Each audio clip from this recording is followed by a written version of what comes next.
Good evening, and thank you all for being here. I'm Marty Mix, and I'm president of the Golden Valley League of Women Voters. And this forum tonight is sponsored by both the Golden Valley League and the Minneapolis League of Women Voters. The League is a nonprofit organization, volunteer, of both men and women. We do not support or oppose candidates or political parties. The purpose of the forum is for candidates to meet face-to-face and discuss the issues facing Hennepin County so that voters can make informed decisions. The two candidates that get the most votes in the August 14th primary will go on to run in the general election, which is November 6th. All the candidates were invited, and however, one has withdrawn from the race. That's Don Samuels. His name will still be on the ballot, but he has withdrawn. It is our goal to treat each of the candidates with fairness and courtesy, and the views expressed by the candidates are theirs alone. Hennepin County Commission is divided into 7 districts. The District 2 seat covers, as I said, Plymouth, East Plymouth, northeast Minneapolis to St. Anthony, and then across over Golden Valley and Medicine Lake. And we currently don't have a accurate District 2 map. Their website has not been updated for the county. This is a seat that Mark Stenglein had. He had resigned in the spring, so this seat has been empty. And so these candidates will be running for a seat that only has a 2-year term. This is a special election. After that, when they run again, it will be for a 4-year term. The commissioner's salary is about $97,000. The county commissioners are responsible for authorizing resolutions, hiring the county administrator, and adopting the annual budget, which for 2012 is just over $1.6 billion. That's with a B. This covers our county public works, public safety, the library system, and health and human services for over 1.1 million residents. I'm now pleased to introduce Jennifer Schaefer, who will be our moderator tonight, and assisting her with sorting questions will be Martha Allen from the Minneapolis League. They do not live in District 2. Also helping with the timing will be Jean Andre, not in District 2, and Mary Adair. So this is to ensure fairness for the forum. Thank you so much. Jennifer? Mary, though, is the League member here. Hi, I'm Jennifer Schaefer, and my mic should be working. I wanted to welcome you all today. We want to take a minute to introduce the candidates. Starting here at left is Steve Dehler, Rolf Erickson, Linda Higgins. Let's back up. Wait, no, we'll come back to you. Tonia Johnson, Kathleen Murdock, Paula Pentel, Roger Smithrud, and Blong, and Leslie Davis. Welcome. Yay, he made it. All right, so, and I'm just going to go over some of the mechanics tonight and helping kind of keep the flow going. We have a 90-minute, or a little bit less now, event, and we're going to do opening statements. We're going to have about time for about 5 or 6 questions, believe it or not, and then we're going to have closing remarks. So that's how the setup is. We've drawn orders. Sure. Yeah, it's on the screen. Do you want me to speak into the microphone? Yeah. With no speaker. Is that not working for you? Is that why you can't hear? Or you? It's low. So. Yeah. Well, good. Thank you. Okay. Yeah. I can do this. Thank you so much for that feedback. I wasn't hearing it well either. So, in the meantime, we're gonna have opening statements. We also have questions you can write, and so you can submit those. And there's a league member walking the floor, and we're gonna be sorting them into bulk categories to try to distill what the sentiment here is in the room. We're gonna also monitor for no personal references or degradations. We're just going to stick to the issues, which we do here at the League, and then you will have time again for closing statements. So we're going to start with opening statements, and let's do that. And you have 90 seconds for that, and she's going to give you the mark at 15 seconds left, and then stop. Okay, so opening statements start with, we drew for that. Not an Right. opening statement. And so we've got, as you recall, Linda Higgins was Drew number 1. I'm sorry, I in the information that I received, there was supposed to be an opening question for us to do it. And it would be what? Why are you running for county commissioner and what are your qualifications? Are we going to do that? Or oh, okay. I thought we were going to do opening statement. Okay, so opening question is, why are you running for Hennepin County Commissioner and what are your qualifications? Good evening. I'm Linda Higgins. I live in North Minneapolis. I'm a Hennepin County resident since January of 1973, when I moved here from a farm in Iowa where I grew up. I am currently the state senator who represents North and downtown Minneapolis. I have a 16-year career in the Minnesota Senate. And during that time, I was the chair of the Public Safety Budget Division and the lead negotiator on public safety issues. I also chaired the State and Local Government Committee, where I worked closely with city and county staff and elected officials. I believe that I can do a great job as a county commissioner because I have worked collaboratively with the governments who Hennepin County most often works with, the cities in Hennepin County, the state, and the elected officials who represent them. All right, going to number 2, which Drew as Blong. Thank you. Good evening. My name is Blong Yang, and this is the first time that I'm running for public office. There is a current Hennepin County Commissioner who has served almost as long as I've been alive. Our former county commissioner served for almost 16 years before resigning. These positions don't open up much. A woman asked me, for your first time, why are you running for such a big position? The short answer, why not? I was born in a refugee camp. I came to America when I was 3 years old. Growing up as the oldest son of political refugees, I saw my parents struggle to put food on the table and to keep my siblings and me out of trouble. We were fortunate enough to receive public assistance, better known as welfare. Not ashamed of that at all. I made the most of opportunities with a lot of help and with county services to get to here. And here means being an attorney for the past 11 years. I am sure that the opportunity for an education and the opportunity to run for public office would not have been present for me or my parents in our countries of birth. Only in America. I am mindful of this, and I'm grateful for the opportunities.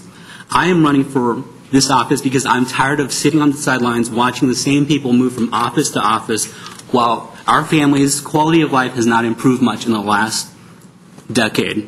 I believe that it's time for change. I want an effective and efficient government that gets things done. I want to see things get done. I want a county government that contributes to increasing the quality of life for all of us. Thank you.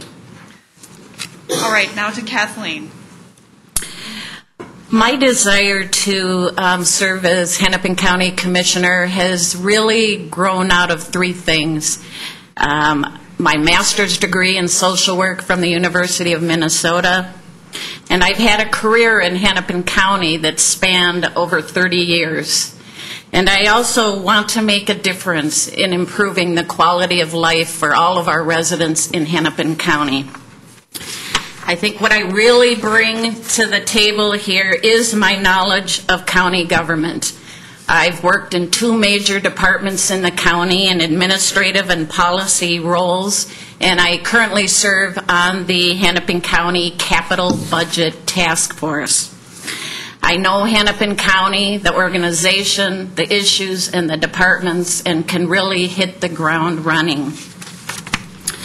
My passion for the county led me to run for this same seat 10 years ago against the very strong incumbent Mark Stenglein that was mentioned recently. And I did very well in that race, getting 44% of the vote. After that experience, I went on to seek out more local government experience, and I served on the Plymouth Planning Commission for 2 years and went on to run for Plymouth City Council, where I was for 5 years. And we worked hard in Plymouth to keep the tax levy flat. We made tough decisions about cutting spending, and postponing or eliminating projects, and I will do the same in the county. All right, thank you. Leslie's next, number 4. This is a poem, A Bag of Tools, by R.L. Shaw. Isn't it strange that princes and kings and clowns that caper and sword that swings, and common people like you and me are builders for eternity? Each is given a bag of tools, a shapeless mass, and a book of rules, and each must make, ere life is flown, a stumbling block or a stepping stone. Do you want to put more stumbling blocks in front of yourself and future generations? Or do you want to provide a stepping stone to a future with a great economy, good jobs for all who want to work, less crime, lower taxes, and a world where we don't give away our valuable money and we don't allow government to spend and squander our hard-earned money? Electing me commissioner will give us a once-in-a-lifetime chance to set things on the proper course with my plans for water, energy, money, health, and education. If you elect any other candidates, you'll get a nice person as your commissioner, but someone who won't mean beans in the scheme of things for our financial future. Future generations are counting on you to elect me, Leslie Davis, as your county commissioner to provide a stepping stone for them. Don't miss this chance to support my campaign and elect me, because you may not get this chance again. Thank you very much. I'm pleased to be here. All right, thank you. Paula's next. Thank you. I'm Paula Pentel, and Hennepin County District 2 is where the economic and quality of life issues that I've devoted my life to bridge across these diverse communities. District 2 needs a commissioner who has the perspective and experience to effectively balance the issues of all the communities within the boundaries of this district. I grew up in North Minneapolis. Also, as a child, my mother received welfare benefits. I graduated from North Community High School and have maintained strong ties to my North Side community through both my children's activities and by serving on the West Broadway Area Coalition, a stakeholder group working to create an inviting and viable West Broadway corridor. At the same time, as a member of the Golden Valley City Council for the past 8 years, and 12 before that on the Planning Commission, I also understand how the needs and challenges of suburban communities interrelate with those of the cities. I can bridge those communities and have on-the-ground experience working effectively in a nonpartisan manner. My education in urban studies and geography and my experience teaching the history and the geography of the Twin Cities, as well as urban environmental courses, and overseeing the local internships of hundreds of students in local agencies across the Twin Cities has helped to strengthen my knowledge of our entire urban mosaic and how it fits together. No other candidate has my unique blend of city roots and urban and suburban experience that is necessary to balance the needs of all of our District 2 citizens. I listen and I work for best outcomes. Thank you. All right, and just a reminder to hold applause. It'll take all night otherwise. Rolf is next. Thank you. Much of our government is broken, and it's big and getting bigger. My wife Jean and I decided that if we were to make a difference together, the best thing that we could do is to have me run for office at a local level, because we believe in government from the bottom up, not the top down. I too have a long history of working for the government, only my history is as a private contractor. And I contract the cities to do their assessing work in western Hennepin County. As such, I'm on the front lines every day listening to people with their concerns about government and their concerns about taxes specifically. So, one of my main thrusts, if I'm elected, would be to reform property taxes. It's a system that's very cumbersome and it needs to be fixed. There are other portions of the government also that have the same problems, and I think that what we need to do is get government employees on board to make government more efficient, deliver better services to the citizens, and to take the slack out of the government and make it work for all of you. And that's what I pledge to do, is to work for all the people in the district. Thank you. All right, next we have Steve. Thank you, and thank you to the League for putting this on. My name is Steve Dehler, and I would like to be your next county commissioner here in Hennepin County. Back in when I was a young kid, I was complaining to my mother that the government was always constantly in my face in my job and doing things that I didn't believe were the right things. So she said, quit complaining to me. Just go out and do something about it. So I did. I ran for city council in St. Joseph, Minnesota. I was on the city council for 16 years. Ran for mayor. I was a mayor for 2 years, and a seat opened up in the legislature, and I ran for that, and I served in the legislature for 10 years. So my experience at doing public service gave me the inspiration that I don't want to stop doing public service. So this is my forte into the county level of government, and I live in St. Anthony. I have a daughter that lives in northeast Minneapolis and one that lives out in Aspen, Colorado. But this is where I live now, and this is where I would like to serve. So appreciate your vote on August 14th. All right, next we have Tonia. Thank you, and I would also like to thank the League for hosting tonight's debate. I am Tonia Johnson, and I'm running for Hennepin County Commissioner because it provides an opportunity for me to do something that I enjoy doing the most, and that's serving the people of District 2. That service includes making sure that that there's an improvement in the quality of life for everyone, that our communities and neighborhoods are thriving, that we all feel safe in our communities and we can move about in our communities, that we have access to public transportation and we can move through and about the district. I'm also running because in the history of the Hennepin County Board of Commissioners, it's 160 years old, and there has not once been any person of color ever elected, and here we are in 2012. So when I was asked to run, I also said, why not?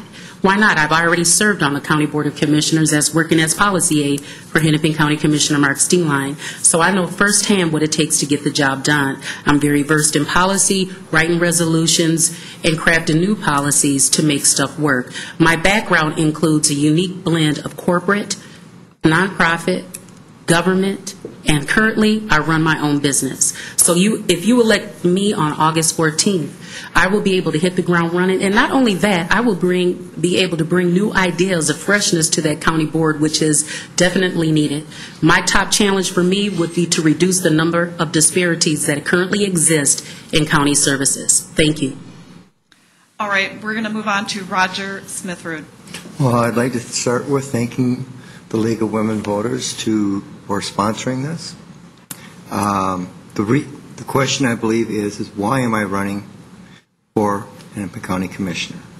Well, it started with a lot of unnecessary, excessive orders from the city of Minneapolis, which basically boiled down to is the city wanted to turn around and clean up the neighborhoods around the vacant housing because of the copper being stolen out of the buildings, houses being occupied that were supposed to be vacant. But they also attacked the elderly, my neighbors, and me by writing orders, would not give extensions, would not work with the people, period. And that, I was told, came from the city council. So that started my interest in politics right there. I was tired of being the pawn, the person pushed around.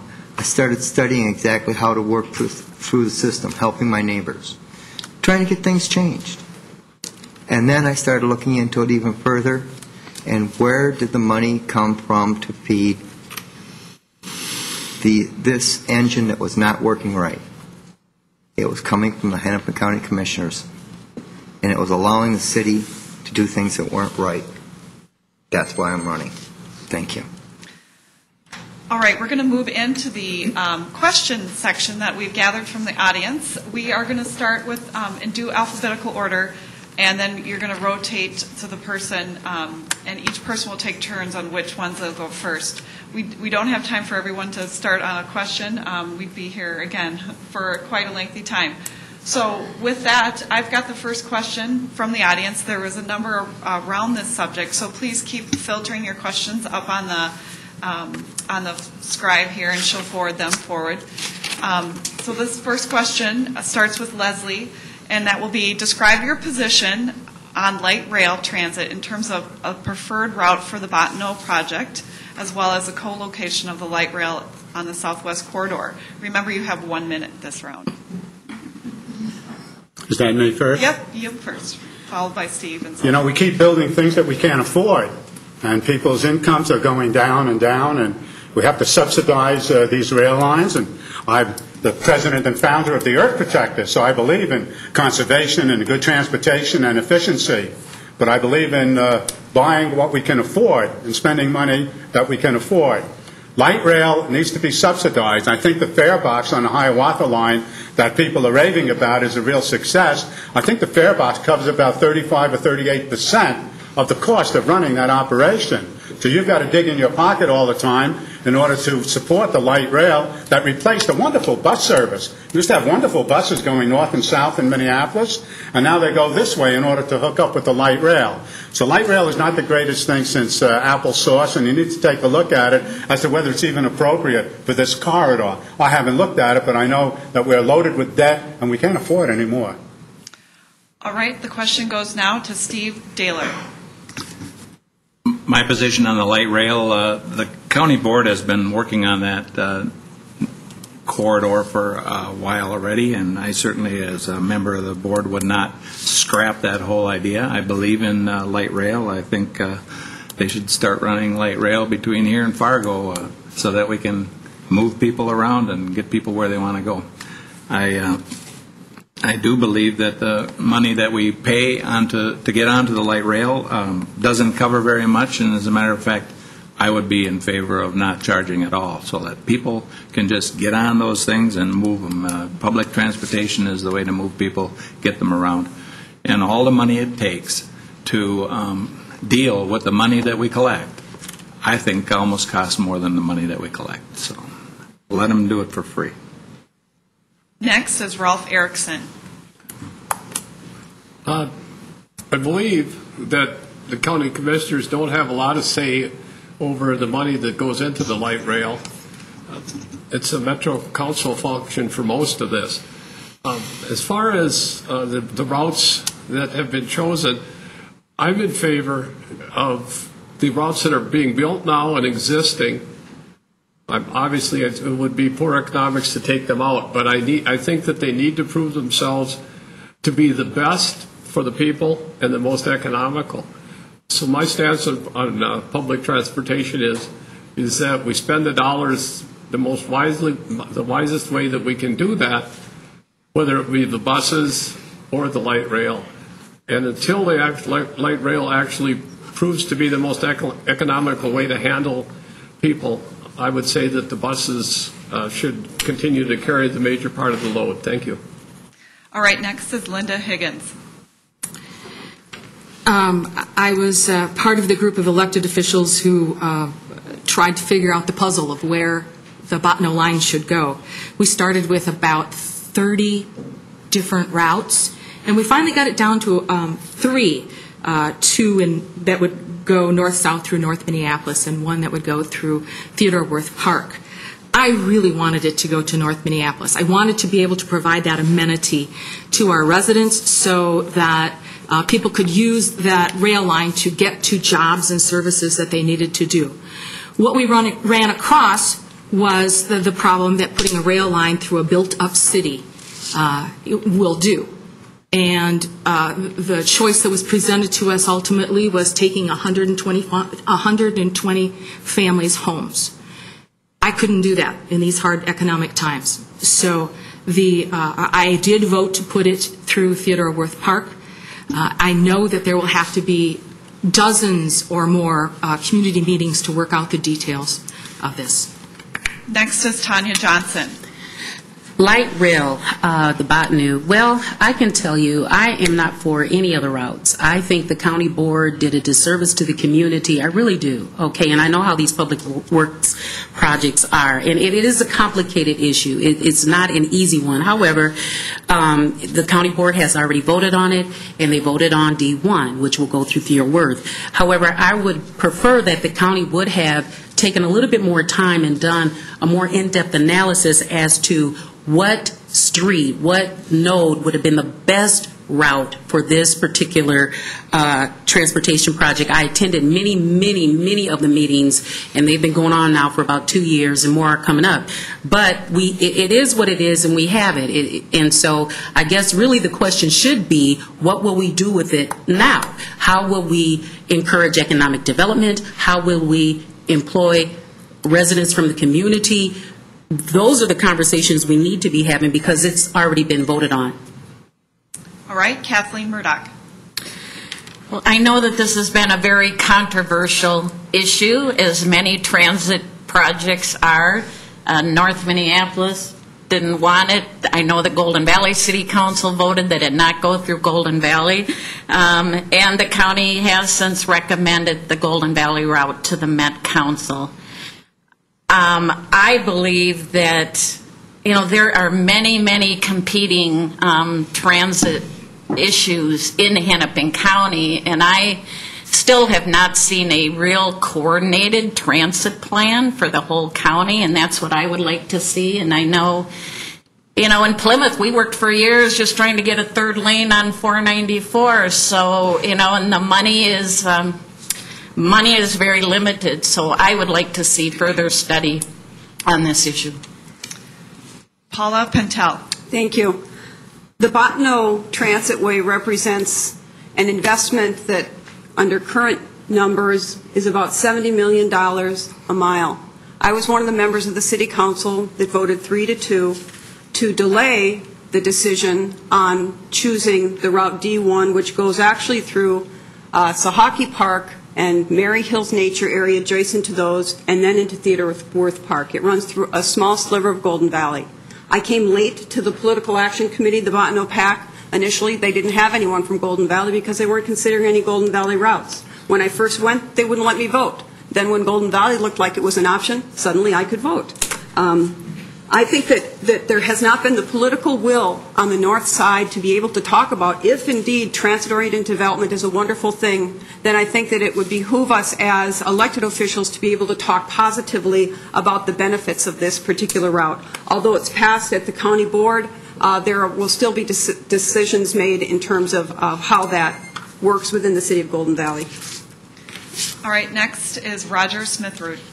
I attended some of those meetings for the North Minneapolis route, and one of them was running right down Penn Avenue. Well, Penn Avenue wasn't wide enough. They're going to have to take out one whole side of the street. And then every other block was you couldn't turn. So it was cutting traffic, everything. It was not planned out well enough, at least in the plans and what was being offered. What my opinion is that the idea of light rail in Minneapolis and the suburbs for this district, it would be a benefit, but it's got to be well planned out. And I think it was an issue that they were pushing to try and get the federal funds that were available in order to have it paid for to do it. So my opinion is I have to look into it farther, but it's already been somewhat decided. All right, next is Blong Yang. I am a big proponent of light rail, but I think the county needs to take a few steps back and look at it comprehensively to really create some transit plan that actually makes sense and that isn't piecemeal, a Band-Aid of sorts, because at this point, that's kind of what it is. And because of that, a lot of folks within the line are feeling the pain. The Central Corridor, a lot of University Avenue businesses are feeling the pain of that, especially just the delays that keep on going on. And I think that's something that we have to really consider. You looked at the 35W bridge and the incentives they put on that bridge for people to finish that quickly, and that really helped a lot of businesses. And I think we need to think about that. I think the city of Golden Valley did its part to take care of its residents, but I'm a little bit concerned that we will be dumping this route onto North Minneapolis without really considering the interests of the North Minneapolis residents on Penn Avenue, and I think we should consider that strongly. Great. We're going to go to the next set of question here, and I also encourage you to submit your own questions. We've got a question taker here. You can write that down, and it'll funnel up to me here. We are going to start with Steve Dehler this time and then go forward. The question is, what is your vision for Weber Park Library? Would you work to expand the hours or move forward with a capital plan? Well, libraries are certainly one of the things that the county should be involved in, and one of the important aspects of the county. There's a Hennepin County Library just right near where I live in St. Anthony. When it comes to libraries, we're talking about education and our children, and there really is nothing more important. When it comes to libraries, I would support the most common sense approach to getting them out wherever they're needed. All right, Rolf Erickson.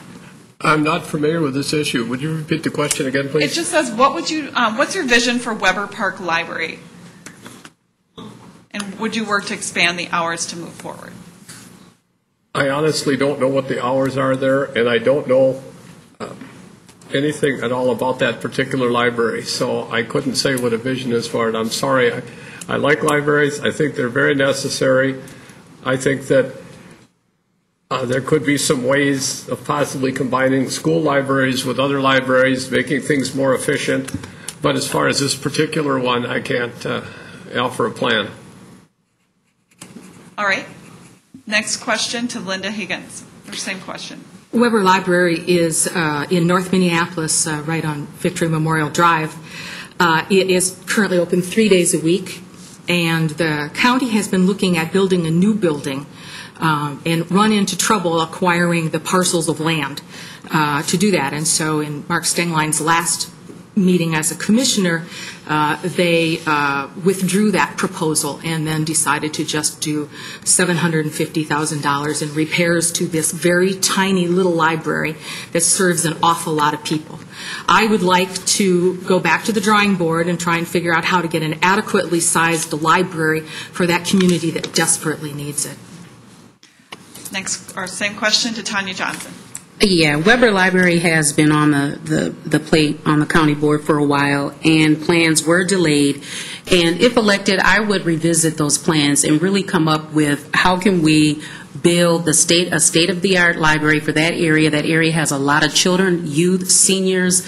It's very densely populated, and it's important to make sure that this library goes up. I would really look into it and figure out a plan B then. If the county could not acquire the parcel of lands that they wanted, what else could they do? But we still have to get this library built. All right. Kathleen Murdock. Well, I agree that, we need to have libraries to serve the residents throughout all of District 2, and I think it's particularly critical in North Minneapolis, where I think many residents rely on those libraries for the use of computers, for job searches, for all kinds of things. And we need to find a solution with hours. I think I know the county has cut hours in some of their libraries, and to the detriment of, I think, many residents, and that does need to be re-examined, and we need to make sure that they're meeting the needs of the residents. All right, Paula Pentel. Thank you. The Weber Library has had a troubled past over the past number of years, being closed for a while, being reopened, having this $2 million potential bit of money to build a new library, and in that last act, what Stenglein did was take away that capital money, and I think left $500,000 for is it $750 for remodel.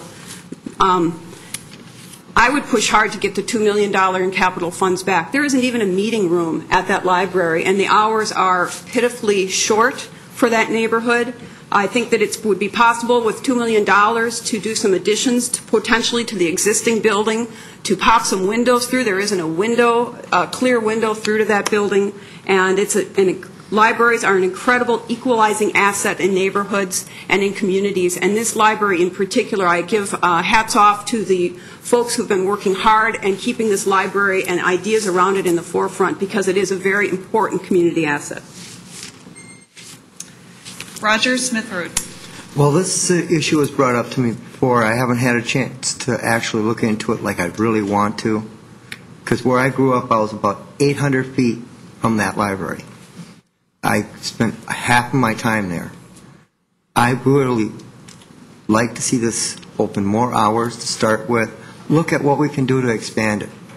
I remember being told about the park before I was born, how nice it was, with the carriage routes going right over the river or the creek, which used to go through the lake. But what can we do about getting a better library, one to be proud of, and that's what I'd like to see about working towards. It's been brought up to my attention by many people already. I'd like to see the $2 million for it, but meanwhile, until then, I'm hoping that they can do well with what fundings Mark Stinglin and the other commissioners allotted for the moment. Thank you. Blong Yang. With regard to this library, I just have 2 words: build it. We can build the Twin Stadium with all these taxing situations that we have, and come on, seriously, a library? I mean, I think we're kidding ourselves if we can't build that. With regards to library hours, I mean, in a civilized society such as ours, we can't do everything we can to keep the hours regular and open, the libraries. I mean, that's just ridiculous to me. And I think our priorities are a little bit off here. I mean, if we're going to build sports stadiums in the billions of dollars, really, we can't do this for libraries. That makes no sense. All right, Leslie Davis. I would open the Weber Library from 10 every morning until 8, Monday to Friday, and then from 9 to 5 on Saturday and Sunday. And where I would get the money to do that is I would cancel the armored vehicle that Hennepin County has accepted from Homeland Security. That's going to cost them hundreds of thousands of dollars to maintain and train people for. And what in the world would Hennepin County need an armored vehicle for at this stage of the game? They've got cops and guns and clubs and tear gas and mace and whatnot to whip the people with. So I'd use the armored vehicle money to keep the library open just as long as people want to use it. All right, we're on to our third question here.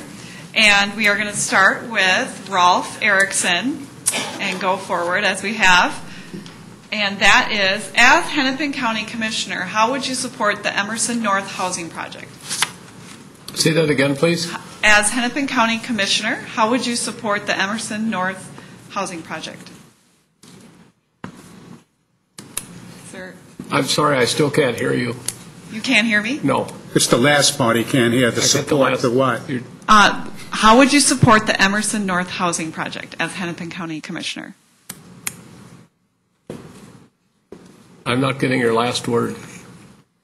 How would you support the Emerson North Housing Project? The housing project.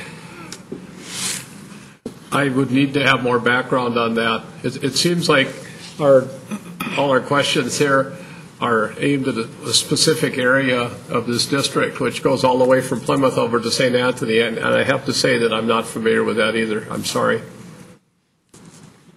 All right, Linda Higgins. The Emerson North project, as it is originally proposed, is 48 units of housing in a residential neighborhood, 4 stories high. It is too dense. It is too large. It needs to come down into a size that can fit into a neighborhood. This is a Victorian neighborhood. The plans that have been shown to the community show a building that does not fit into that community. And the proposers of the project have been unwilling to work with the people most immediately affected by it, and that is the people who live in that immediate neighborhood.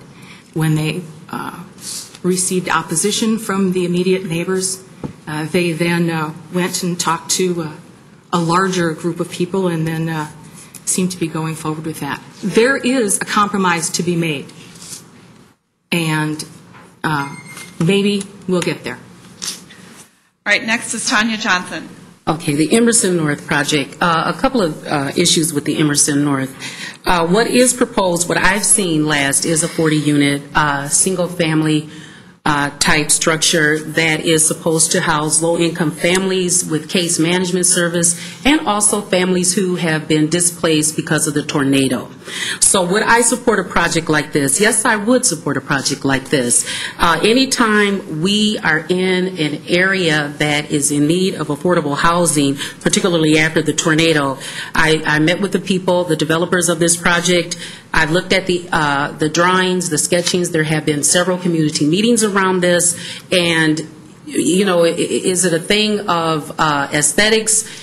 That could be compromised, but yes, I would support this because this area has been impacted the greatest, and this area has the most need. And the role of a county commissioner is to improve the quality of life of its residents, and that includes making sure people have affordable housing. So yes, I would support it. I would look at other plans and tweak it, but I would support this project. Kathleen Murdock. Well, I really support affordable housing, and I just want to say that the need for affordable housing doesn't just exist in North Minneapolis. It also exists in Golden Valley and Plymouth, and as a Plymouth Council member, we worked hard to create affordable housing with a number of other, entities like Common Bond, and it's I don't know a lot about the Emerson project specifically as far as how it's going to be funded. And I would think if there's some density issues, there would be zoning issues that come into play, and there would need to be, a public process involved. And there needs to be some compromises made. And, we've dealt with many controversial projects in the western part of this district as well, and I would bring that experience to this issue. All right, Paula Pentel. Thank you. I am somewhat familiar with this project. I saw it briefly in an earlier iteration as they came before the Planning, Zoning, and Development Committee at the West Broadway Coalition. I support having workforce housing, and I know that within the county, one of the places that they lag is workforce housing for families. Having facilities for families where you've got some supportive services can be a great asset for the community. Just across the street here from Golden Valley City Hall, we have a Common Bond project that has family housing, and it has been a great addition to our community. Families are moving up and out of poverty, using that housing, having that safe place and that safe haven. I think that it's a neighborhood issue at this point. I don't think that there's really, aside from the county having these goals to promote affordability in housing across the region, that really this is an issue for the neighborhood, the city of Minneapolis, and I know they are seeking some tax credits in order to build this project. But I support having affordable housing across the district. Roger Smithrud. Well, I remember attending some of the preliminary meetings on it. And it didn't fit in with the neighborhood. It didn't leave the impression across the board to the neighbors that it would improve the neighborhood. It left the impression that it was going to bring down the neighborhood even more than what it was. Though everybody was giving me the impression that they were for the idea of the project, but the particular project, the way it was set up, it wasn't going to fly. And that's about all I really know about it. It's been a couple of years since I've actually looked into that project, and I haven't heard anything much about it lately. So I guess that's all I can say on that. Blong Yang. When we talk about affordable housing, the easy answer is who isn't for affordable housing. But, when you think about a project such as this, I have to just remind folks that about 20 years ago, the Holman Consent Decree, the purpose of that was to kind of disperse concentration of poverty. And, if we're going to just go back to that, we kind of haven't learned the lessons of our history. And so I definitely think, as one of my opponents have talked about, this is a neighborhood issue first and foremost, but then it becomes a city issue. And, at the point in which the county has to make a decision on this, I would be much more in favor of scattering affordable housing across the county. That would be, a better route for myself. Leslie Davis. Well, as a county commissioner, I wouldn't mind micromanaging certain things, but it certainly wouldn't be a housing project. That's the responsibility of the city with all their housing codes and the community that advises the city on it. I'd micromanage areas like making sure that when a kid goes from 6th grade to 7th grade, that they know how to read at the 4th grade level at least. Or I'd micromanage and make sure that the Hennepin County Medical Center is offering all types of alternative medicines to their patients or their clients, but I wouldn't micromanage a housing project in a neighborhood. That's not what they pay county commissioners $100,000 a year for, have an office budget of $330,000 to micromanage housing projects in neighborhoods. That's not my style. Steve Dehler. Thank you. I'm coming at it from roughly about the same angle. My name is Steve Dehler, and I'm running for Hennepin County Commissioner. And this issue sounds like a Minneapolis neighborhood issue, and I think that's where it should remain. A lot of the questions are going to be talking about issues that are current now. I'm running to deal with issues that are in the future. I plan on using common sense when it comes to decisions that I have to make dealing with issues that the county is involved in. All right, we finished that round. We are on to the, fourth question. That's going to start with Linda Higgins, and that is, how can the county capitalize on the coming changes in health care? The Affordable Care Act, which some people call Obamacare, will give us the opportunity to reform the delivery of health care and help us to build more healthy communities. One of the most important roles of county government is to administer health and human services. And as commissioner, I would be very interested in playing a very large role in the governing of Hennepin County Medical Center. It is our great safety net hospital, our trauma center, our level 1 trauma center. It needs to be a world-class health center so that our Hennepin County residents have the opportunity to be as safe as they can, as healthy as they can. Healthcare is a passion of mine. I have served 12 years on the Health and Human Services Committee in the Minnesota Senate. I'm ready to go on this issue. Tonia Johnson. Can you repeat the question? Yes, as I filed it away here. How can the county capitalize on the coming changes in health care? There are a lot of ways the county can capitalize on the change that's going to occur in a couple of more years. And one area will be senior care. And right now what they have in place, they do screenings to see if some of our seniors who cannot afford their current health care plans, they will supplement those health care plans. And they can, I think what really needs to be done is just making sure that all people can have access to quality care. Seniors, women and children, families.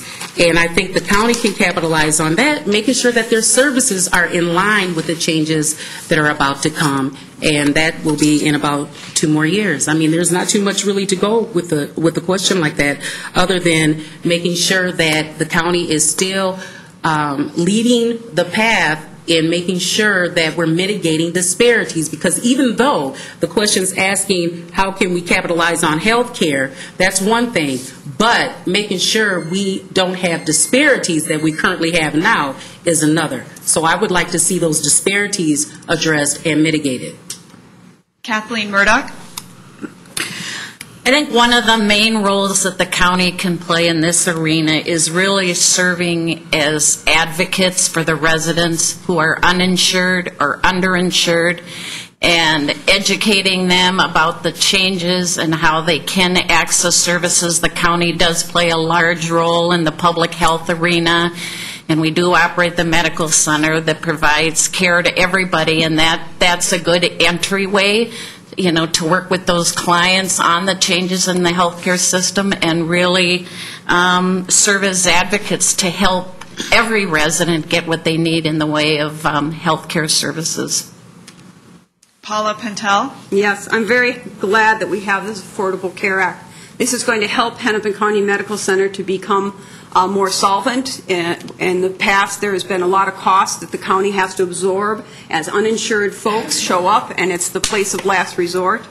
I think that some of the programs that the county has undertaken need to be rolled out more in the next couple of years. The Hennepin Health Program, which is this integrated care. It's between the Hennepin County Medical Center, the Metropolitan Health folks, North Point, offering one-stop shop wraparound services for individuals so that not only are they getting their health care taken care of, but some of their other social service needs. 40% of the budget of the county is in health and human services. So it behooves us to figure out how to do this in a way that involves the patients themselves, has them buy into their own health, and also makes sure that we are moving forward and making Hennepin County the healthiest county that we can. Thank you. Roger Smithrud. Could you read that back again? Sure. Please? How can the county capitalize on the coming changes in health care? Well, it depends on how the question was meant, whether it was capitalized financially or capitalized for the benefit of people in Hennepin County. I'd like to see that that was intended for the benefit of the people in Hennepin County to try and provide better services, to be able to provide dental care. You'd be surprised how many people have been running around for years with an abscessed tooth. They go into Hennepin County, and I've heard of it many times, they'll give them an antibiotic and some pain pills, send them on their way. They got to schedule a dentist appointment. They can't get the tooth pulled, but yet they can get the antibiotics, which is going to reoccur. We all know that. Why can't we just see about trying to take care of the problem, solve it so that the person doesn't have to come back multiple times? We need to improve the care for our people within the county. Thank you. Blong Yang. The promise of Obamacare is exciting, and here's why. There's a story recently about the folks in North Minneapolis. 68% of North Minneapolis is below the poverty line. If a person has their health care taken care of, that's going to be one barrier that they don't have to climb over, and that's going to help them to get employed. And I think that's a great thing. The other thing I want to point out is federally qualified health centers, such as North Point Health and Wellness Center. I mean, those are places that we have to promote as a county, to have just regular people on the streets show up at these places and to take care of the prevention of problems, because if we take care of prevention, it's going to cost less in the long run for emergency care, and I think that's something that we have to really think about. North Point Health and Wellness Center, that's essentially a county department, and we need to take care to promote that sort of... I'll let you finish the sentence if you... we need to promote that. Okay, yes. Great. All right, next is Leslie Davis. The healthcare discussion is a terrific discussion. And I'm running for commissioner because I want to help people. That's what I'm all about. That's what I've done for the last 30 years when I gave up my $100,000 a year career to become an earth protector, was to help people. So on the one hand, here we are at the county graciously taking your money and giving it to some other people so they can go out and buy food loaded with sugar, salt, fat, and caffeine that makes them sick and uncomfortable and obese, and support the grocery stores into prevention and watching your diet and your exercise. So before I get, as a commissioner, into a discussion about economics and who's going to pay for what, I want to make sure that people are taking personal responsibility and making sure that they're watching their diet and they're exercising, and then we'll help them with whatever they need and whoever they are. Steve Dehler. Thank you. The whole issue of the Obamacare or the bill, my guess is it was probably about 6 feet tall. No one in the United States has ever read it, except maybe a couple people. How are we going to capitalize on what's in it? I don't know that everybody knows what is in it yet. If you're going to get to know me as a county commissioner, you're going to get to know me as one who would use common sense when it comes to decisions that we make at the county level. One of the ways that I can imagine we would capitalize is all of the employees that work for the county pay into health care. I don't know exactly what this bill is going to do, but there's a possibility that we will be able to charge the people in the county less for their health care because everyone has to have it. I don't know. It's a big issue. Rolf Erickson. Our country is carrying a tremendous debt load right now, and it's only getting worse. Without a strong economy, there's not going to be any money for health care. We get 10% of our money at Hennepin County approximately from the federal government. My plan would be to strengthen ourselves locally here through an employee incentive plan and also possibly foundationalizing some of the hospitals so that we could get more services for the money that we're spending now. If the money from the federal government is cut back, we're going to be in big trouble here. If we make the hospital more self-sufficient, the doctors are able to spend more time with patients instead of doing paperwork. Nurses are able to spend more time with patients, and we're more efficiently able to use what we have. I believe that's the answer for the future. We are on question 5, and it starts with Tonia. The county has undertaken several large planning projects under the Hennepin Works program. What is your experience with complex planning and development projects? It's in depth, no. The county and these projects, yeah, well, that's what they do. That's one significant role. What is my experience? Well, I have a lot. We had to rebuild the Golden Valley Bridge, which everybody likes. It looks good. It's a process that should be open to the public. It's a process where it does require more of a community works type of plan to go alongside with it. Also, Lowry Bridge, we worked on that when I was in Stingline's office, and we were at the front end making sure that the road got rebuilt and also bicycle lanes were included. So I guess the question's not really asking me anything in specific other than my experience on complex projects, and it sounds like it's coming out of Public Works. Am I correct, or is there more to the question? Is there anything? I think there's opportunity to speak about the Hennepin Works program and then in general the experience with planning and development. That covers it, and the county with the Hennepin Works, as long as it's tied to making sure you have adequate community buy-in, because just I'm going to have to stop. Oh, you. okay, I didn't even hear the little. I usually let one sentence complete, and then we'll stop there. So next is Kathleen Murdock. I have had a great deal of experience over my career with complex planning and development projects. I began my career in the county's Office of Planning and Development, and we were involved in strategic planning for throughout Hennepin County.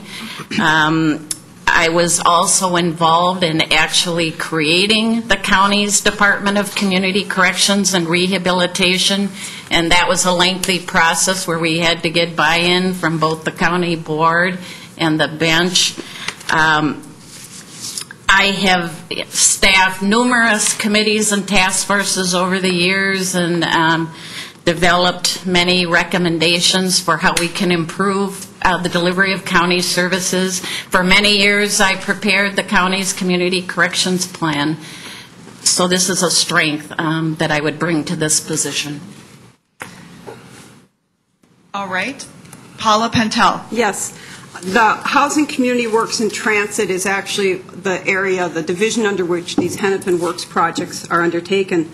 And recently, Penn Avenue from Cedar Avenue on the south all the way up to 44th on the north has been named a new Hennepin Works project. What that will look like is yet to be seen. I have a long history of working on complex projects. As a planning commissioner, I was the vice chair of 2 task forces in Golden Valley that resulted in our Golden Valley Town Center and our Golden Valley Commons areas, which were complex, involving multiple developers, involving a lot of existing infrastructure and complex financing. My background in planning and in zoning helps me a lot, and my understanding of public works projects and the complexities there in budgeting are also assets that I would bring to these large planning projects.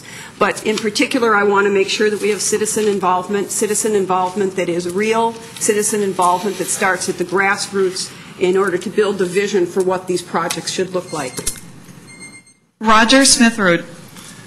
Well, from my experience, it's hard to turn around and get the people to listen at what you want to do, and they're trying to get a project and they're trying to do it their way.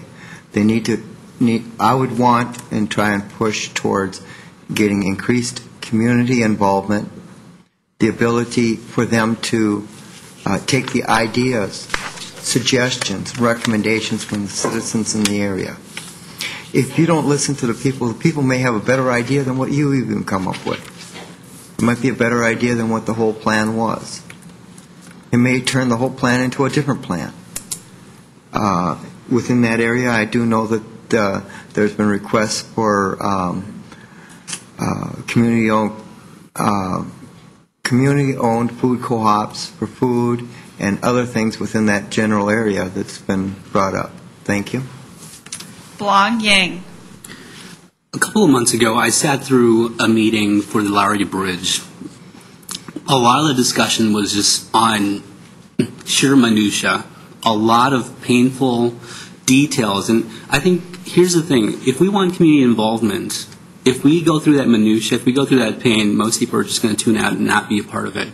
And I think that's the thing. The challenge of county government is to make government simpler for people so that people can understand what's being talked about and why it's important to them. At the end of the day, the experts, the staff on Hennepin County, are going to do the things that they're good at. But for the most part, we need to make things simpler for people so that people really know what's being built. People really know what's the benefit to them. And if we're going to do that, we need to really understand this. If county government gives people expectations on how things are going to be done, county government needs to deliver on that. And I think that's what Hennepin County really needs to do, especially with the Lowry Bridge in particular. Just get it done already, really. Leslie Davis. Big projects in Hennepin County. Would you build a ballpark right under the stacks of the largest garbage burner in the Midwest? I mean, that's Hennepin County kind of decision. I mean, just think of the mentality of that. So I sued him on that. And the judge said, well, in order for your lawsuit to go forward, Mr. Davis, you'll have to post a $44 million bond because you're delaying an important project. I said, yeah, Judge, but they're building it under the stacks of this toxic polluting burner that some people running for county commissioner think ought to burn even more garbage. So if that's not bad enough, they come my block. I live on Lowry Avenue. They come along and they want to repair the Lowry Bridge. Well, if you have a kid with a broken leg, you don't kill the kid or throw him away. You fix the leg. So the Lowry Bridge, they tear that baby down. I watched them blow it up and spend $104 million to build a bridge that's 4 lanes, that goes into 2 lanes, goes to 4, that goes to 2, that goes to 4. The stupidest thing you ever saw. You wouldn't hire those people to do any kind of work for you. In Hennepin Works, they need to get rid of that whole crew. Steve Dehler. Complex projects. My experience at county level projects would be nil, actually. The most complex project that I've ever worked on is I've got 2 daughters and I helped raise them. I do know that by the time they have public input into a lot of projects, the decisions are made already and the project is going forward. The only reason they have public input is because they're required to by law. That is not good. I would include the community a lot earlier and get projects done quicker. I was a grocer in the beginning of my career, and I did a total remodel of my grocery store while I kept open, changed the aisles from one direction to another. So that was a very complex project, but not on the county level. I would always use common sense in making my decisions. Rolf Erickson. We need to take care of what we have now. I would encourage a systematic program of maintaining, repairing, and possibly improving the infrastructure we have. I also would propose to hold quarterly town hall meetings in all the areas and discuss the infrastructure in each of the areas with the citizens there and find out what was exactly wrong with them and deal with them that way. I'm not looking to do complete rebuilds, complete streets, and other things like this. I think that this whole area has a wonderful system of bike paths and other things now, and I think we need to focus on what we have. So, thank you. Linda Higgins.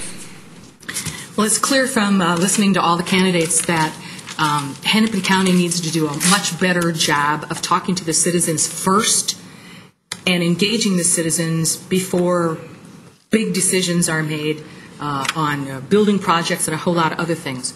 Specifically to the question, what have I done in projects about Hennepin County Works projects? I brought $9 million home for the Humboldt Greenway in the second year I was in the Senate.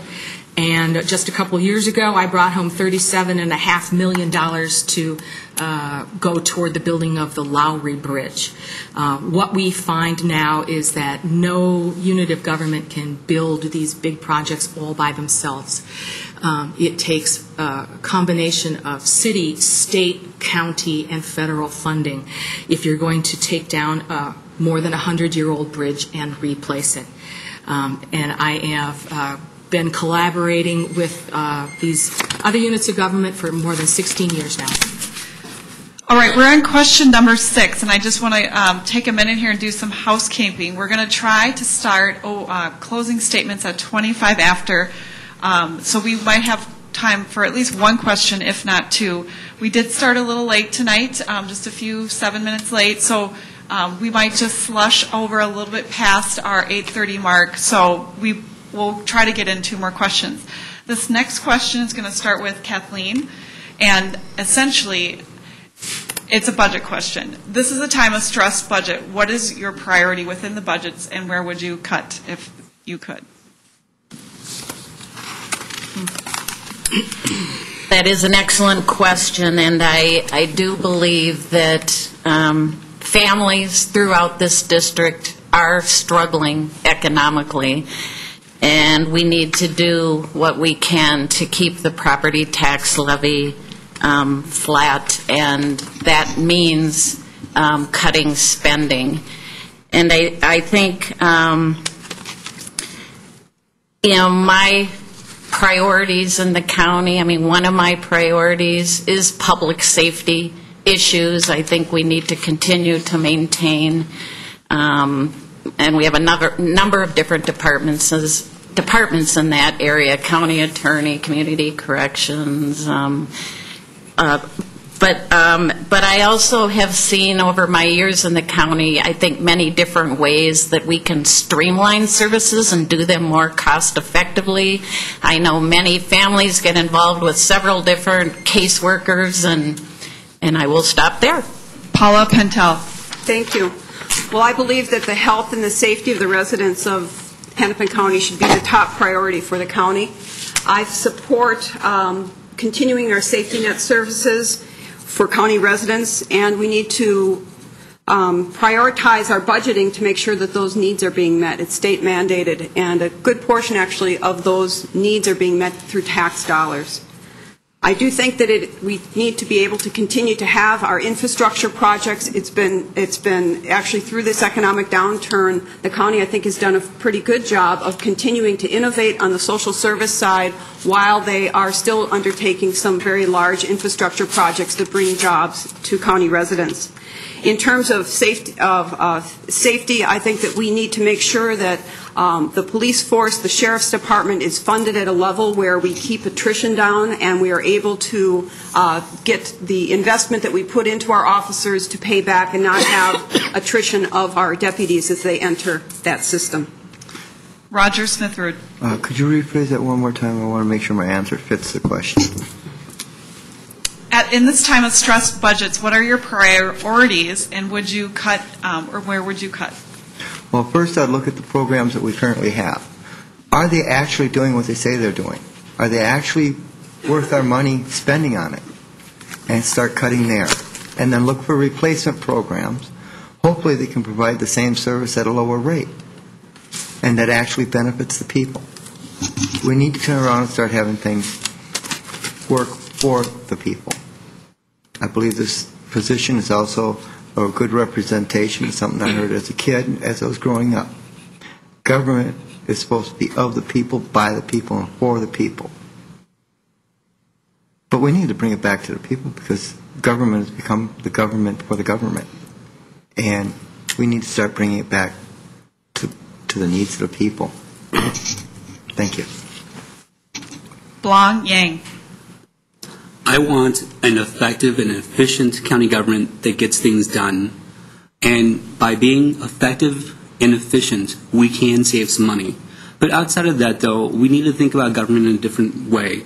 We need to run government, certain parts of government at least, as a business. We need to try to make money from government. I know that sounds crazy, but government needs to try to make some money in some parts as well.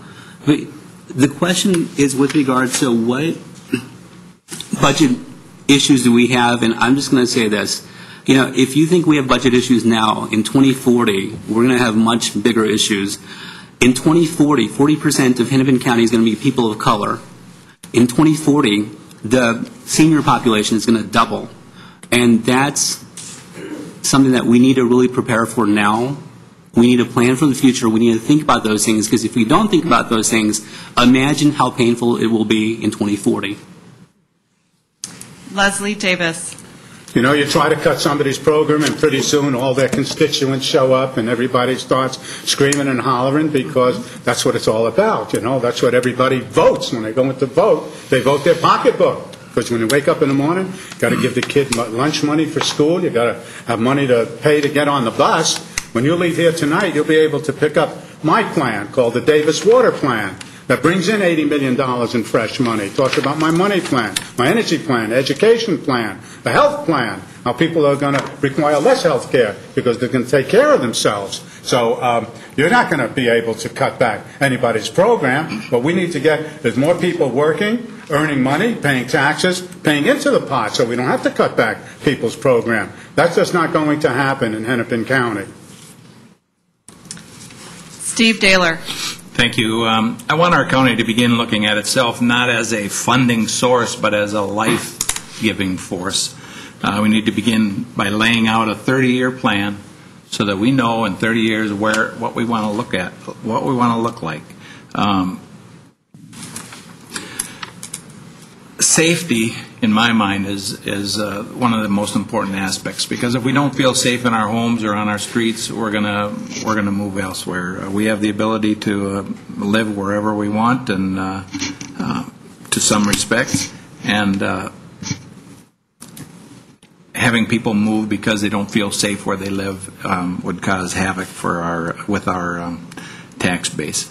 One of the things that we got to look at, too, from the county level is all the unfunded mandates that are coming from the state and the federal government.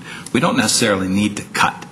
We need to get the mandates that are given to us paid for by the federal and the state government. Rolf Erickson. First thing I do when I'm elected is to cut the county, or ask to cut the county commissioner salaries by a minimum of 10%, probably more, and cut some of the benefits that they have. I believe in setting a good example, and I think that would be a way to set a good example. The second thing that I would do, I believe that an incentive plan that I've mentioned before to reward employees for having good ideas that would streamline the government and make things work better would save the county at least 15%. So that I would use that incentive plan to do that. And then the last thing that I would do is look at what we're doing currently that we could actually do better and do without. But without having the employees on board in the county, you're not going to really change things very much. You need to have the employees working together with the citizens to change things. Thank you. Linda Higgins. There are ways that we should look at reforming our government, streamlining our government.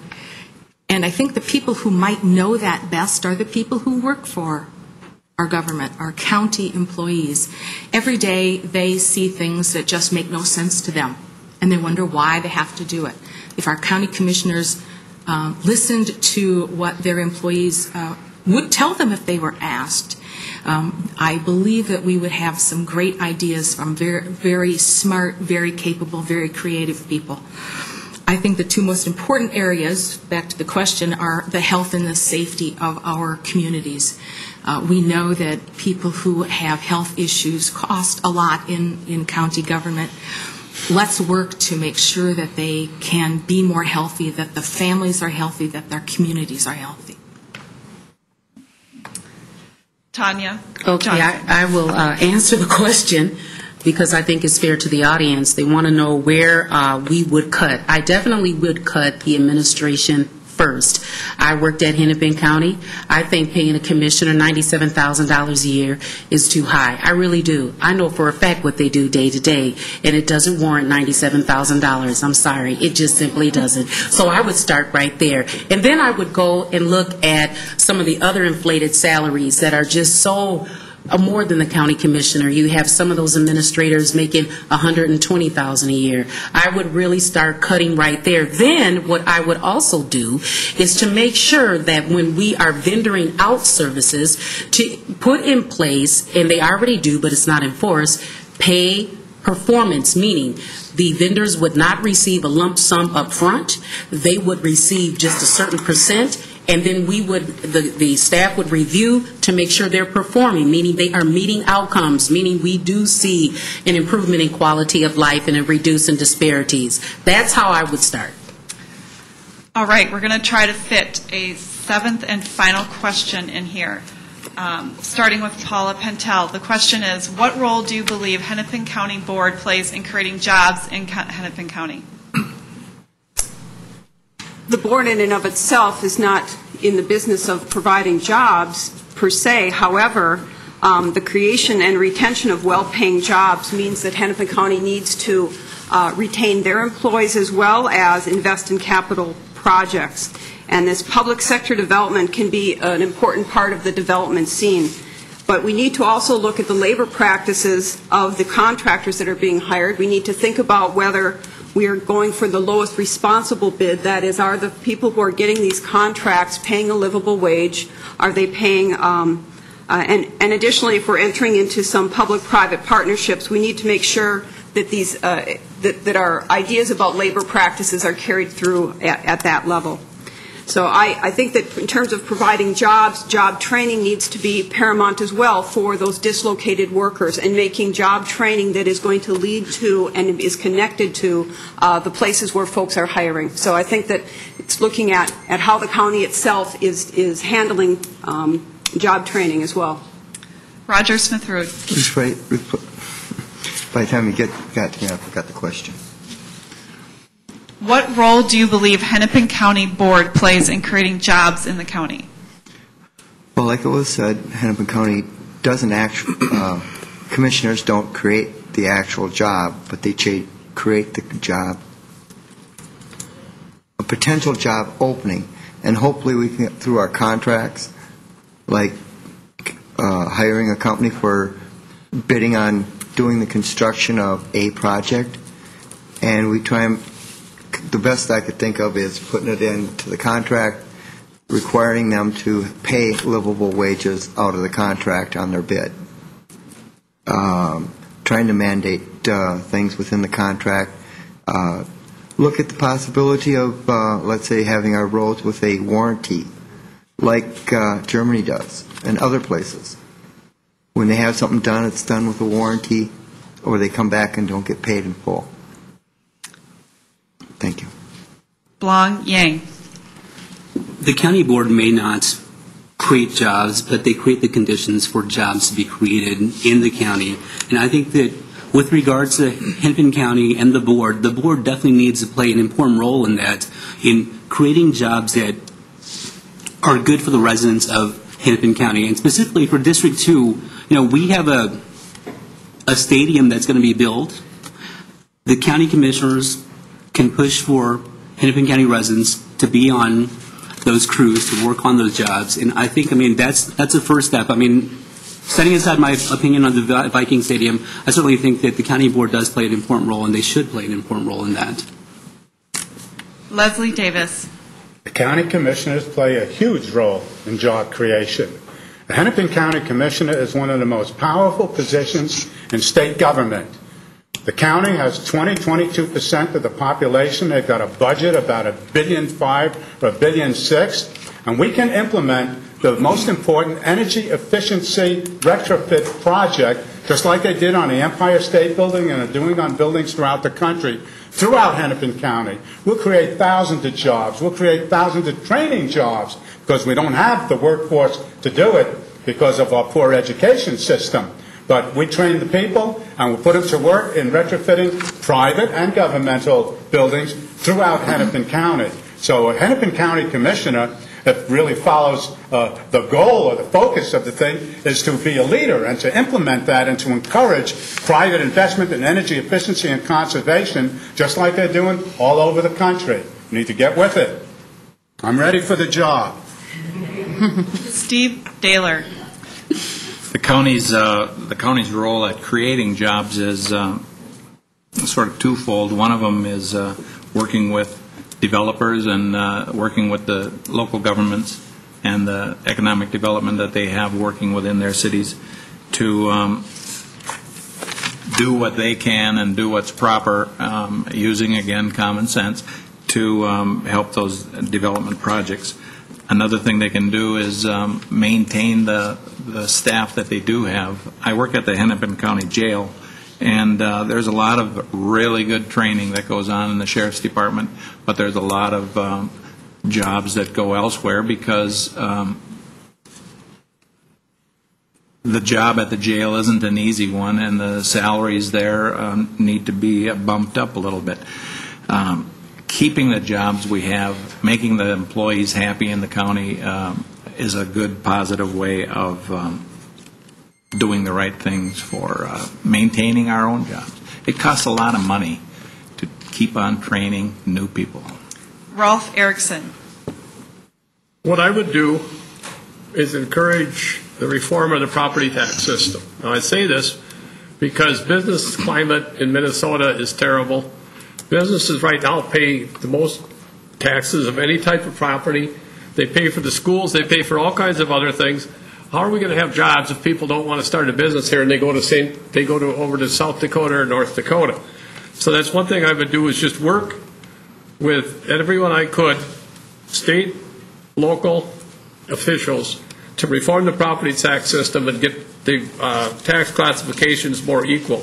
Second thing I do is partner with unions, banks, and businesses to create a small micro business loan program. Third thing I do is work with the unions to bring streetcar manufacture here for this light rail that we already have.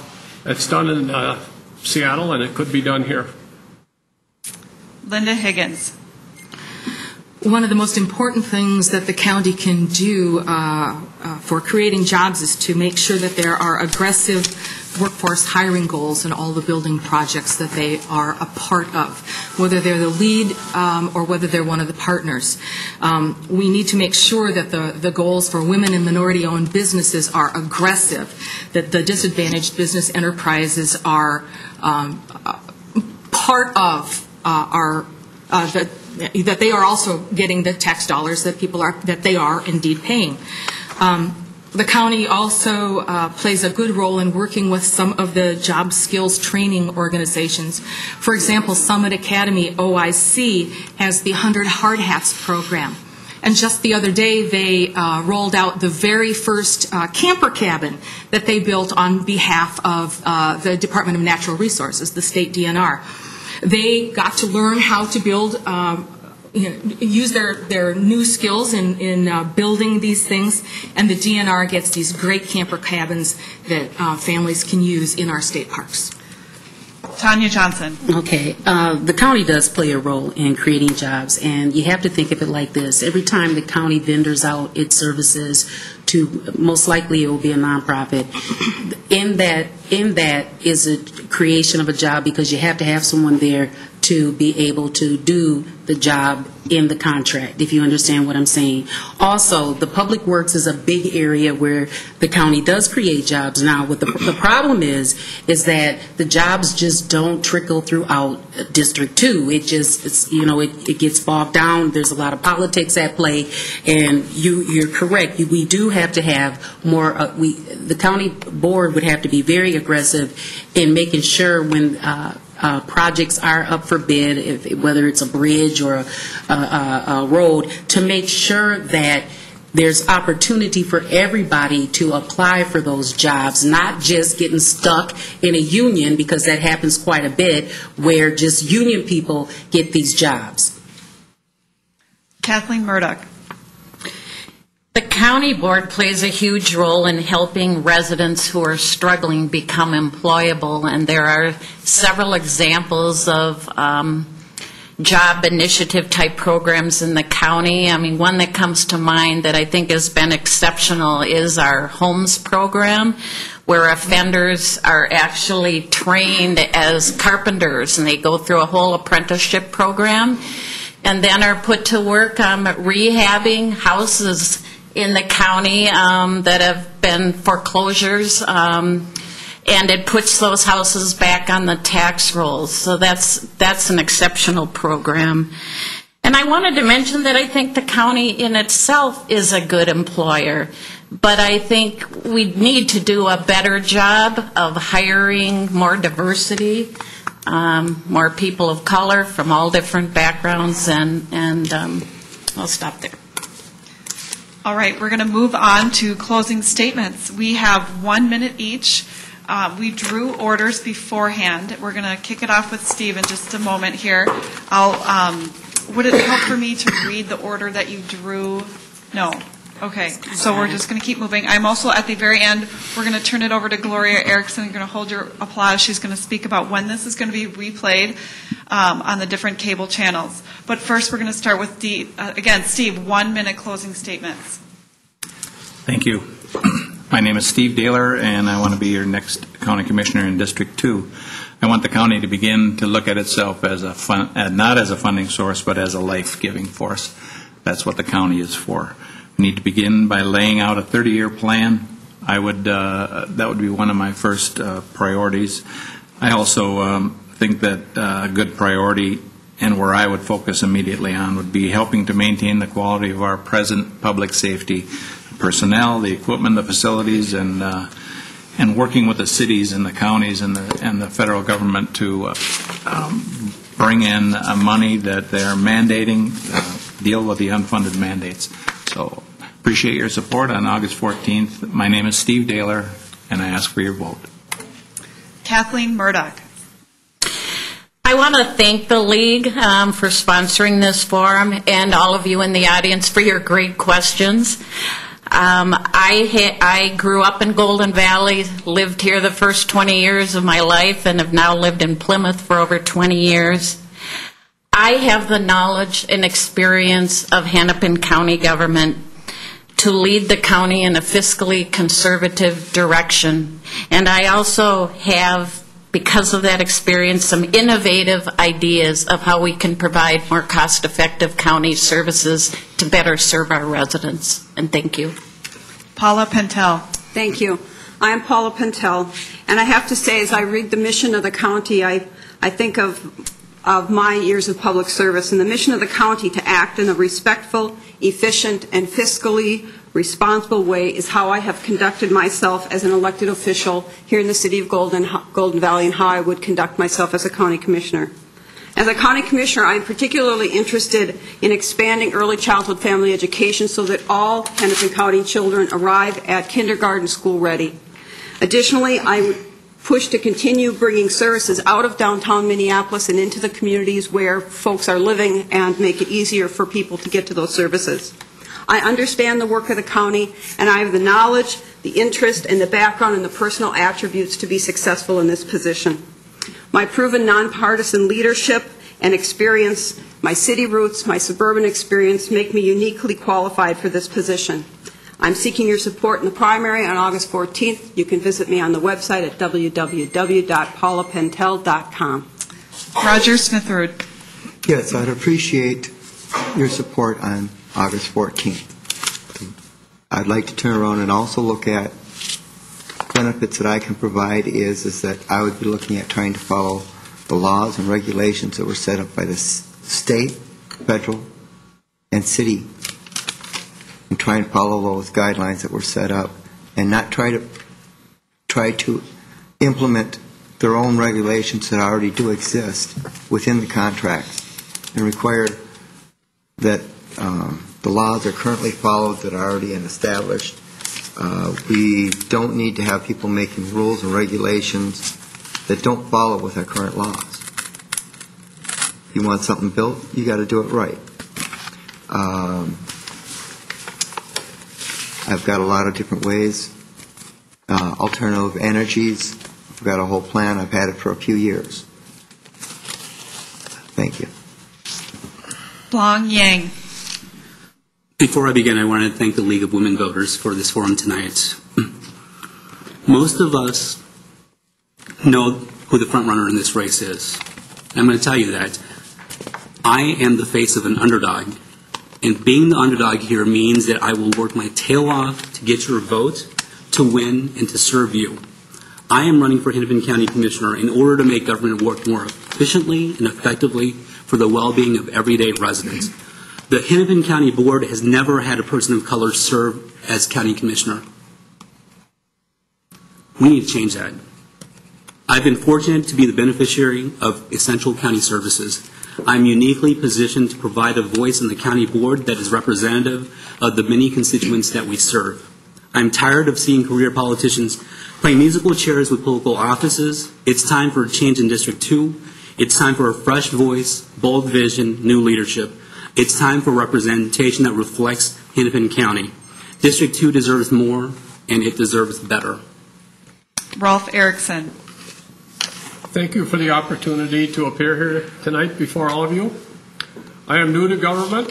I don't know everything, but I know how to listen, and I know how to work with people as I have worked with citizens for the last 38 years. I'll promise you a government that serves the people, not one that is served by the people. Thank you. Linda Higgins. I'm Linda Higgins. I'm a tested, proven leader with 16 years experience at state government. I work across party lines, but I don't play games. I'm skilled at crafting achievable outcomes that can lead to compromise. I have strong relationships with advocates, citizens, elected officials in Hennepin County and throughout the state. I'm an experienced problem solver, and I listen more than I talk. I'm a bridge builder, I'm a community builder, and I ask for your vote. Thank you. Two more left. We have Tonia Johnson. Thank you very much, and thank you all for bearing with us. We've been here for a while. I am running for Hennepin County Commissioner because Hennepin County does need new leadership. And they need new leadership that's innovative, that's creative, that's already served the residents of District 2. I am the only candidate who has already worked on the County Board of Commissioners, working with very, very complex projects and constituency issues and service delivery issues. Also, you have an opportunity to decide and to elect someone who you truly feel who will represent you and represent you well. And I really think that many of you came here because you know you have to make a decision. And I also think many of you are ready for the change. I really do, or else you wouldn't be here. And I welcome your support on August 14th. My name is Tonia Johnson. I'm the right candidate for the right reasons, and I'm in this race to win. Thank you. Leslie Davis. Thank you for attending this forum, and thank you to the League of Women Voters for arranging it. We must change the course we're on, and you know it, because it's unsustainable. Riddled with debt that the banks can call at any time. And what are you going to do then? You won't be able to pay debt with debt and get out of debt. So what then? Now you've heard what I have to say, and you're armed with what you need to rescue the county and save America. Because if you don't, it's going to be the same old, and we're going to go down the tubes. So with Leslie Davis as your commissioner, there will be life after death. In closing, there are limits to what a candidate can give to a citizen, but the great book that I wrote is within those limits, according to the Campaign Finance Disclosure Board. So I'd like you to pick up a copy on the way out. In it, you'll find the Davis plans that will rescue America. Thank you very much for the opportunity to appear here tonight. All right, again, we're going to have Gloria Erickson come up and mention when we can watch the replay. On behalf of the League of Women Voters in Golden Valley, I would like to thank all of our candidates for being here tonight, and a special thank you to Jennifer Schaefer for moderating. We appreciate her expertise. In advance, I would like to thank Minneapolis Television Network for their replay of this program. We hope this forum has helped the audience here and at home to make an informed decision. Also, I would like to thank Northwest Community Television for making it possible to view this event at home.